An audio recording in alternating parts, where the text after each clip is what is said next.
dan subscribe karena aku bakal sharing ke kalian dunia kesehatan. Kan kemarin-kemarin aku udah tutorial terus bucin, bukan bucin sih, kayak lebih Q&A kayak gitu kan. Sekarang aku lebih ke dunia kesehatan kayak gitu. Oke, buat teman-teman yang baru nikah, halo, gimana zaman pandemi lo? Apalagi maunya kan pandemi kan lebih sering di rumah, terus kayak apalagi sering hujan kan, otomatis kan buat kalian yang baru nikah lebih hangat gitu loh kalau dalam rumah. Oh ya maaf ya, emang aku belum nikah makanya, tapi karena aku anak kesehatan jadi aku lebih tahu gitu loh, makanya bisa kita sharing gitu. Ya ilmu yang udah aku dapat dari teori, ilmu yang udah aku dapat dari kuliah bakal aku sharing ke kalian. Buat teman-teman yang baru nikah, ini aku mau ngasih tips dan trik buat kalian yang baru nikah biar cepet hamil.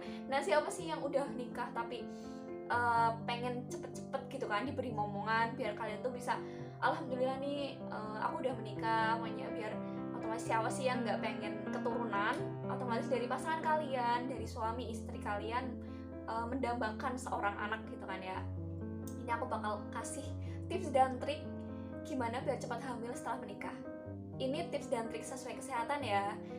Lainnya kita bisa serahkan ke Allah Subhanahu wa taala. Ini sesuai yang udah aku dapatkan dari ilmu perkuliahan di bangku kuliah. Aku bakal sharing ke kalian. Jadi kalian stay tune di video aku buat teman-teman yang pengen cepat punya anak, biar cepat dapat momongan baru menikah kan ya, makanya apalagi zaman pandemi hujan, kalian bisa nikmatin dengan pasangan kalian berdua meskipun tanpa honeymoon gitu kan.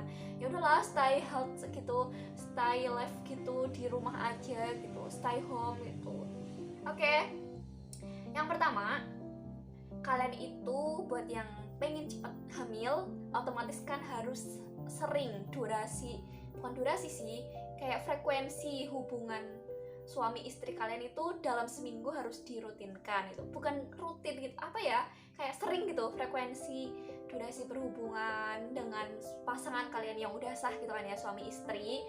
Kalian bisa berdiskusi ke pasangan kalian, misal ke suami istri kalian, sayang gitu dengan panggilan sayang, kita tuh pengen cepet punya anak atau enggak sih? Kan otomatis kalau udah nikah kalian pengen diskusi, semuanya diskusikan, baik itu pendidikan, terus anak, keturunan gitu kan, pekerjaan dan lain, ya kalian diskusikan sama pasangan kalian. Jadi nggak ada terpaksa, terus nggak ada kayak aku belum siap masa kamu udah pengen punya anak gitu kan, nggak mungkin kan ya. Jadi kalau misalnya udah suami istri, hendaknya semuanya dikomunikasikan dengan baik, jadi biar nanti kedepannya kalian itu lebih enak aja gitu kalau misal kalian udah ada komunikasi. Karena kunci sebuah hubungan yang baik gitu, yang positif, yang berdampak baik gitu kan ya, itu otomatis berawal dari komunikasi yang efektif.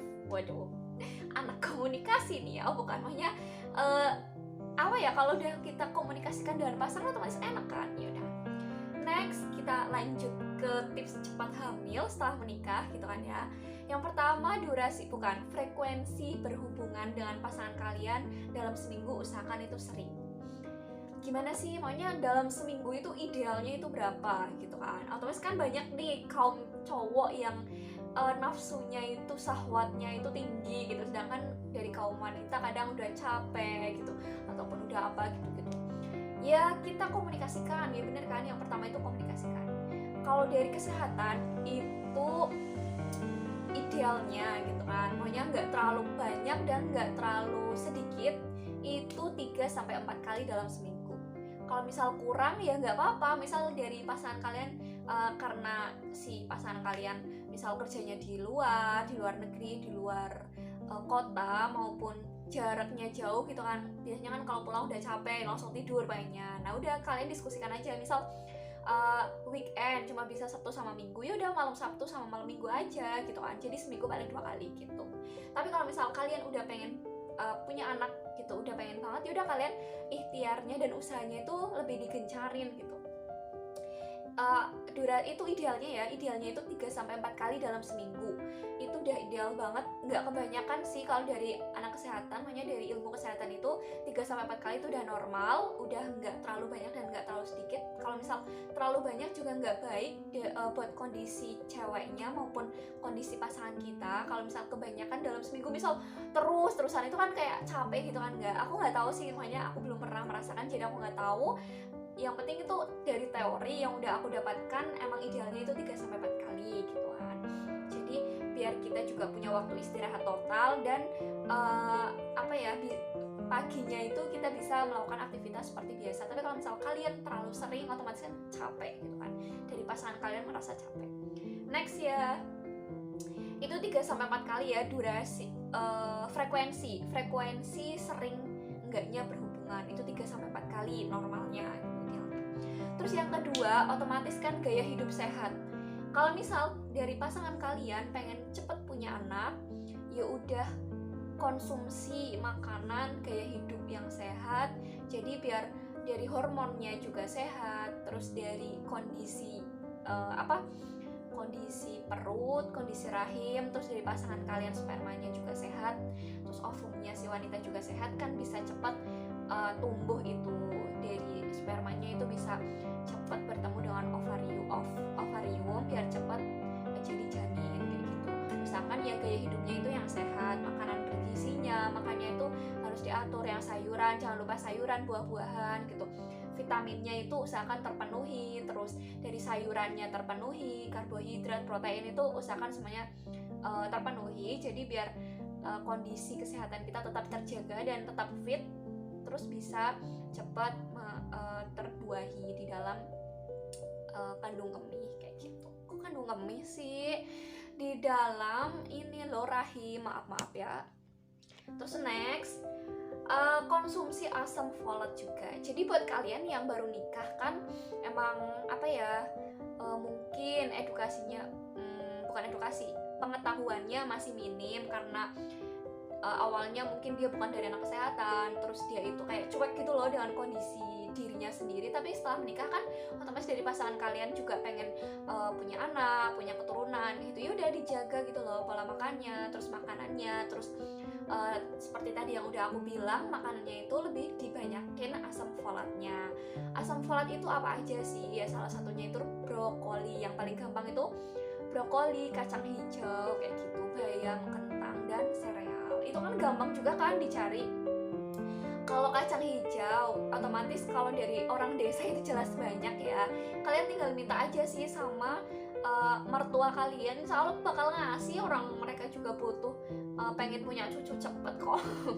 Kan dari mertua otomatis pengen cepet punya cucu gitu kan. Ya udah kalian tinggal minta, Bu ada ini enggak kacang hijau, kalau misalnya ada bolehlah dikirim ke sini kayak gitu. Kalau nggak pas kalian pulang minta aja, pasti dikasih gitu. Terus kalau buat kentang kan banyak, kalian tinggal ke pasar, ke Swalayan, ke Indomaret, ke Indomaret, Superindo, terus ke Swalayan, pasti ada kok kentang, kalian tinggal pilih. Yang bagus sih di pasar aja gitu kan. Terus apalagi sih, konsumsi vitamin. Nah, vitamin C otomatis kan juga perlu gitu kan, vitamin A juga gitu. Jadi biar matanya tetap sehat, terus vitamin C tetap terjaga gitu. Vitamin C kan juga gampang, dari buah-buahan juga udah banyak vitamin C, vitamin A juga udah banyak. Vitamin A bisa dari wortel kayak gitu. Itu udah banyak kok dari buah-buahan, udah insya Allah cukup gitu. Next, konsumsi asam folat kan tadi udah ya. Asam folat seperti brokoli, kalian bisa tinggal cari di ini Swalayan juga ada, terus di pasar yang biasa itu juga ada gitu, tradisional gitu. Kacang hijau tinggal ada, bayam juga banyak kan gitu. Terus buat kalian para cewek atau cowok yang dulunya itu merokok maupun minuman keras, dianjurkan untuk dihentikan selama kalian udah menikah gitu kan. Jadi kalau kalian udah pengen punya baby, udah pengen punya keturunan, ya udah kalian kurangin gitu. Buat merokok itu hentikan, buat cewek cowok hentikan. Jadi biar kalian cepet dapat momongan, dihentikan. Minuman keras juga dianjurkan untuk tidak dikonsumsi ya, apalagi buat cewek, karena itu bakal berpengaruh ke rahim kita. Jadi jangan merokok, jangan juga minum minuman keras gitu. biar kalian kondisi tubuhnya tetap sehat, fit, dan dalam kondisi dalam gitu, kayak jantung, paru-paru tetap sehat kalau misal kalian nggak mengkonsumsi hal-hal kayak gitu. Next ya. Terus lakukan hubungan saat masa subur. Jadi buat cewek-cewek otomatis kan banyak tanggal segini sampai segini tuh haid. Nah, abis haid itu masa subur kalian gitu. Masa subur itu biasanya di hari ke-10 sampai hari ke-17 setelah haid. Itu masa-masa subur gitu. Jadi misal kalian haid nih tanggal segini, tanggal 1 sampai tanggal 15. Yaudah, abis itu biasanya itu hari itu loh, kayak hari kalian masa subur. Biasanya abis kalau aku ngerasa ya, tanda-tanda orang subur tuh gimana sih? Biasanya itu aku ngerasanya itu abis haid itu tuh subur gitu. Aku nggak tahu ya itu maksudnya subur atau enggak, tapi aku merasa itu subur karena kita itu merasa kayak apa ya? Yaudah sih, kalau aku sih aku belum tahu ya, karena aku cuma kalau dari teorinya itu tuh keluar lendir gitu loh, keluar lendir, bukan keputihan, bukan, tapi kayak lendir dia itu apa ya, lebih ke bukan keputihan sih, aku ngerasanya itu bukan keputihan, tapi dia itu masa subur gitu. Biasanya itu kalau kalian abis haid, yaudah kalian tandai hari masa subur itu abis haid, itu biasanya hari subur kalian di tanggal 11 sampai 2 ke hari ke-11 sampai ke hari 17. Jadi biasanya misal haidnya tanggal 1 sampai 10, berarti kan hari ke-11-nya itu 11 sampai 17 itu masa subur kalian gitu. Jadi kalian dianjurkan buat pasangan kalian, suami kalian, ataupun calon suami kalian nanti, ya udah kalian milih kalau mau nikah pas hari ini loh. Aku haid nih mas tanggal ini, jadi kita nikahnya pas aku habis haid aja kayak gitu. Jadi udah direncanain gitu loh di awal. Misal udah tahu nih kalau aku haidnya awal bulan gitu, ya udah kalian nikah pertengahan, itu kan udah selesai. Nah itu pas masa suburnya kalian gitu. Kalau kalian mau melakukan itu di masa subur, insya Allah ya cepet jadi gitu. Meskipun nggak sekali harus jadi, itu kadang-kadang ada yang sekali melakukan langsung jadi, itu ada yang sekali melakukan butuh waktu gitu ya, tergantung tingkat kesuburan, tergantung rezeki juga, tergantung dari makanan yang dikonsumsi kita juga. Jadi emang benar-benar kita itu menyesuaikan dari kondisi kita gitu. Jadi jangan mengira misal kita tuh udah nikah lama loh, udah 5 bulan, masa kamu gak hamil-hamil? Astagfirullah, jangan kayak gitu ke pasangan kalian. Otomatis kayak dari pihak wanita itu tersindir kan, padahal kan belum tentu itu semuanya itu dari kondisi kita, makanya dari si wanitanya yang salah, bukan.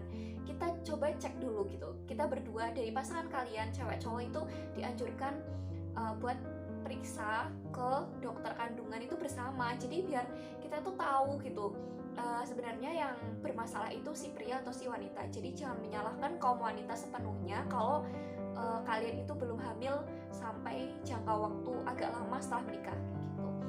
Itu nggak sepenuhnya salah wanita. Mungkin pertama usaha kalian itu kurang lancar, kurang keras usahanya, doanya juga kurang kencang, terus mungkin ada masalah sama mertua kalian, sama ibu kalian. Kalian minta maaf dulu gitu. Kalau misal kalian pengen apa-apa, kalian minta restu dari ibu bapak kalian, jadi biar kedepannya itu juga lancar, termasuk pengen momongan gitu. Jadi pas kalian udah menikah ya, jangan sampai ada bentrok ataupun miskom maupun ada crash gitu sama orang tua, misal mertua, bapak ibu kalian yang kandung, itu jangan, karena itu bakal menutup pintu rezeki maupun menutup kayak mempersulit kita dalam mencapai momongan gitu. Aku nggak mengira-ngira, tapi yang penting itu ini kayak cuma apa ya, udah anjuran aja sih dari aku menyarankan kalian kalau kalian udah menikah jangan sampai ada crash dengan mertua maupun bapak ibu kalian kayak gitu. Jadi biar rezeki lancar, terus keinginan kalian pengen punya momongan juga lancar kayak gitu.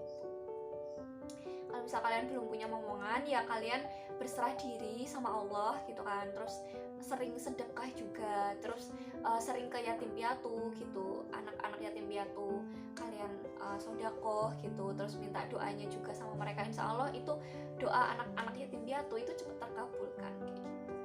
Sering juga ikut pengajian gitu, jadi biar dari pasangan kalian, entah suami istri kalian, itu lebih berserah diri, nggak terlalu memaksakan aku pengen punya anak sekarang ya enggak gitu kan, otomatis kan perlu proses, terus usaha, doa kayak gitu. Ya buat kalian yang baru menikah terus pengen punya anak, pengen punya momongan, kalian bisa share di kolom komentar, makanya sharing ke aku juga, nanti aku bakal kasih kita bisa saling sharing tentang hal-hal kayak gitu. Mungkin kalian yang udah merasakan, sedangkan aku yang masih teori gitu, nanti aku bakal kolaborasi ke kalian dari dunia nyata, makanya yang udah kalian rasakan kayak gini sesuai prakteknya, sedangkan aku sesuai teorinya kayak gini. Nanti aku bakal diskusikan juga sama dosenku, jadi nanti jalan keluarnya itu yang baik yang mana kayak gitu. Oke, mungkin cukup video kali ini terkait tentang tips cepat hamil maupun cara-cara cepat hamil. Aku mungkin itu aja dulu. Nanti kalau misal ada yang ingin ditanyakan kalian, tinggal komen aja di kolom komentar. Kalau enggak, kalian bisa DM aku di Tias Widi Rahayu, Instagramnya itu Instagram asli, itu second akun aku sih. Makanya ya nggak apa-apa kalian ke situ karena aku juga selalu update di situ. Oke, jangan lupa like, comment, dan subscribe buat teman-teman yang baru mampir di channel YouTube aku. Jangan lupa subscribe dulu. Nanti aku bakal sharing ke depannya apa, kalian tinggal komen aja di kolom komen. See you. Assalamualaikum.